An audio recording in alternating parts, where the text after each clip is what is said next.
Toute cette semaine, c'est Nicolas Rappen, le chef du restaurant Le Romarin à Metz, qui s'occupe de nous. On va réaliser donc la deuxième recette de cette semaine. Il y a des crevettes. Il y a des crevettes. On va faire une soupe aux crevettes. Tout simplement. Tout simplement.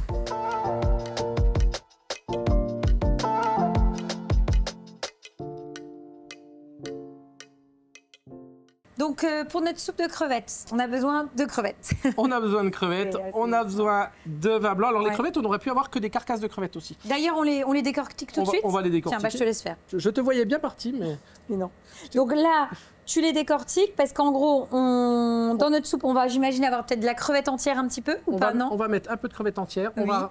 On va mettre alors les crevettes entières qu'on va tailler en salpicon, en 2-3 morceaux nos queues de crevettes. Et en fait, finalement, les carcasses, on va les garder. Pour faire le bouillon. D'ailleurs, faire le bouillon. Ok. Voilà. Là, pour 4 personnes, on va utiliser à peu près quelle quantité de crevettes? On compter une 150 grammes de crevettes en carcasse, à peu près par personne. Ok. Donc ça, c'est la dernière. Voilà. Alors, on va tailler notre garniture aromatique. On la taille. Donc, garniture aromatique, tu as prévu donc, de l'oignon. J'ai prévu de l'oignon, de l'ail, du thym, des carottes, du gingembre, de la tomate ou concentré de tomate. Oui. Et puis un peu d'échalote. Ouais. Voilà. Donc là, c'est parti. Donc, garniture, il n'y a pas de taillage particulier. D'accord. Voilà. Oui, de toute façon, l'idée, c'est tout simplement d'avoir une garniture parce qu'après, j'imagine qu'on va mixer, passer et les garder et conserver que le bon goût. Une garniture aromatique, je dirais assez standard pour le coup.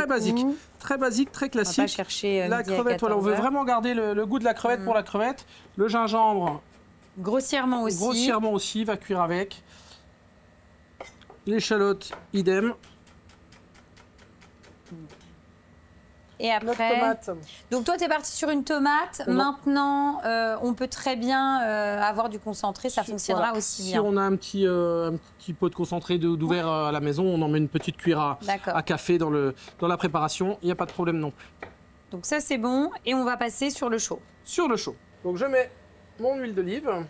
Donc ça, c'est la... Voilà, on démarre notre... T'appelles ça quoi? Un bouillon, une soupe, un velouté? Alors, ce serait plus un bouillon de crevettes.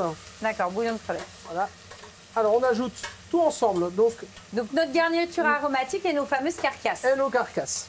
Alors, on aurait pu... C'est le principe d'un bouillon... D'une bisque, d'un fond de poisson, quoi. D'un fond de poisson.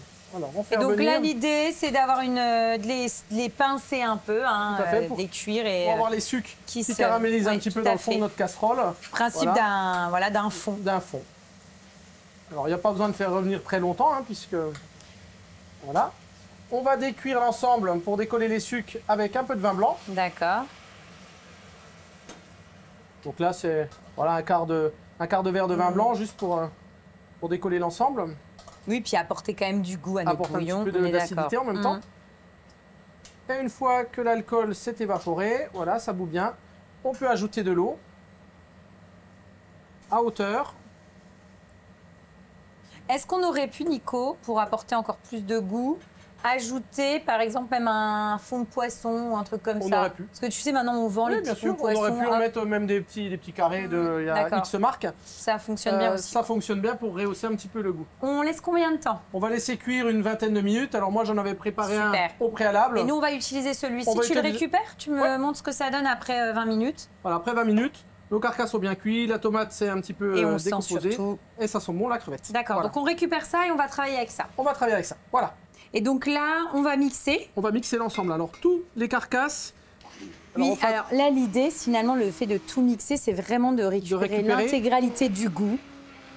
Comme une bisque de homard, voilà, on mixe l'ensemble. Alors, ça fait un petit peu de morceaux, mais on va passer après... oui, après, tu passes l'ensemble au chinois. Chinoise. Mais l'idée, c'est vraiment tout le goût. Tout concentré, le goût de la crevette. Concentré. Après, tu vas quand même le relaisser réduire un petit peu ou pas forcément? En fonction de la consistance qu'elle aura prise. Là, on va le passer au chinois, on goûte. Et en fonction de la consistance et du goût, je réduis ou pas. Tout à fait. C'est un peu le... Alors, on rajoutera un petit peu, on va voir quand on va le remettre à chauffer, rectifier l'assaisonnement. On va pouvoir le monter un petit peu au beurre. On aurait pu mettre de la crème. Personnellement, je trouve que c'est bien de garder le goût de la crevette. C'est pas comme si on l'utilisait sur une sauce pour un poisson. On va le garder vraiment le goût. Donc c'est pour ça que tu mets plutôt une petite touche de beurre. Voilà. On a mixé et là ensuite on chinoise. On va pouvoir passer au chinois. Donc là, tu verses ta préparation. Attends, si tu veux, je t'aide. Tu sais quoi, verse et puis je le fais moi si tu veux. Fais en duo. Et là, l'idée c'est de de passer au maximum et de récupérer tout le bouillon qui a pendant 20 minutes récupéré le goût des carcasses de crevettes et puis de notre petite garniture. Donc nous, on va terminer ça et puis on se retrouve juste après pour terminer notre fameuse soupe de crevettes. Donc là, on va le monter au beurre. Donc on va monter notre bouillon au beurre. D'accord, parce que là, tout est prêt. Et là, en quantité, tu fais comment? Du pif? Ah. Non, on va mettre 30 grammes de beurre par personne à peu près. Ok. On va émulsionner. Ok. Et on va le couler bouillant sur nos crevettes avec les petits morceaux de coriandre. On va juste rajouter, parce que je trouve que c'est toujours sympa. Ah, tu mets un petit coup de citron vert. Un petit coup de citron vert. Enfin, de zeste de citron vert. Pour booster un petit peu les saveurs. Hop. Et ensuite, donc, on mixe et on monte au beurre notre petit bouillon. Oui, parce que mine de rien, ton beurre, en fait, ça va lui...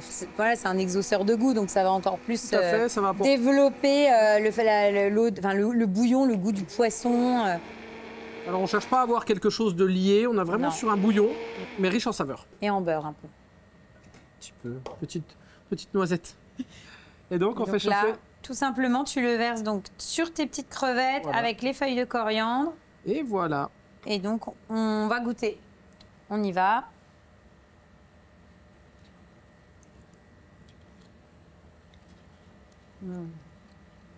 Trop bon. On est sur un bouillon qui est clair, qui n'est pas trop lié. Moi, j'adore. On est vraiment sur quelque chose, j'aime beaucoup parce qu'on est vraiment dans le plat réconfortant. Alors, j'allais dire qui est léger à la base. Il est léger. Mais bon, on a rajouté une petite noisette de beurre. C'est quand même important parce que ça permet finalement de donner de la rondeur au plat. Mais c'est super bon.